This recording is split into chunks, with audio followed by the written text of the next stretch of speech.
Welcome to Operational Space, where strategy meets execution. It's just a Snickers bar, a small product, a small sale, and seemingly a very small problem if it happens to be out of stock.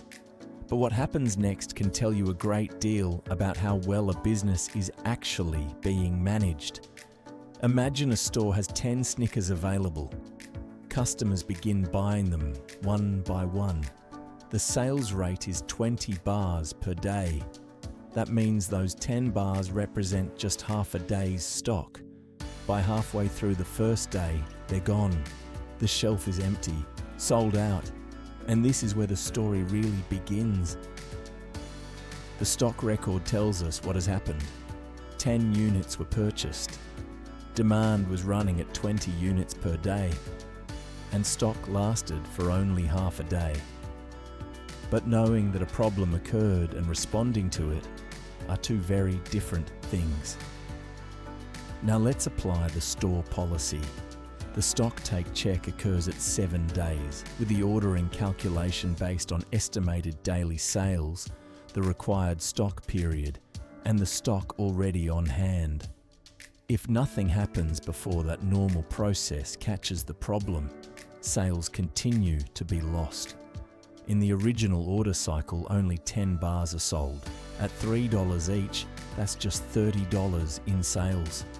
And that number is important because it tells us what was sold. It doesn't show us the opportunity that was lost. Now let's change the scenario. This time, somebody notices the stock out and takes action. A top-up order is placed on day 1.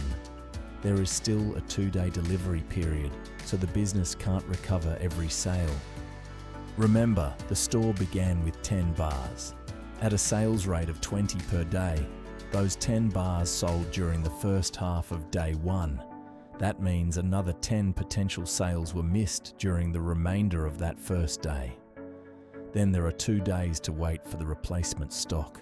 At 20 sales per day, that represents another 40 missed sales. 10 plus 40. But because the problem was identified and action was taken, the story changes dramatically. The store still has 11 full selling days remaining in the order cycle. 11 days at 20 bars per day gives us 220 sales. Add the original 10 bars sold on day 1, and the total becomes 230 units. And the difference becomes even clearer when we extend the example over 5 weeks. In one scenario, weekly sales move from $60 to $120, then $240, $480, and finally $840. In the scenario where the stock out is caught and corrected, sales move from $690 in week 1 to $840 in each of the following weeks. When you look at the cumulative result, the difference is massive. That's a difference of $2,310. And all of this started with something as ordinary as an empty space on a shelf. That's why operational data matters. A stock record isn't simply an administrative task. It can tell you what is happening inside the business. But information by itself doesn't fix anything. Someone has to see it, understand it, and respond. And that is the bigger lesson in the Snickers story. The cost of a stock out isn't necessarily the price of one chocolate bar. It's the sales that could have happened while the product wasn't available.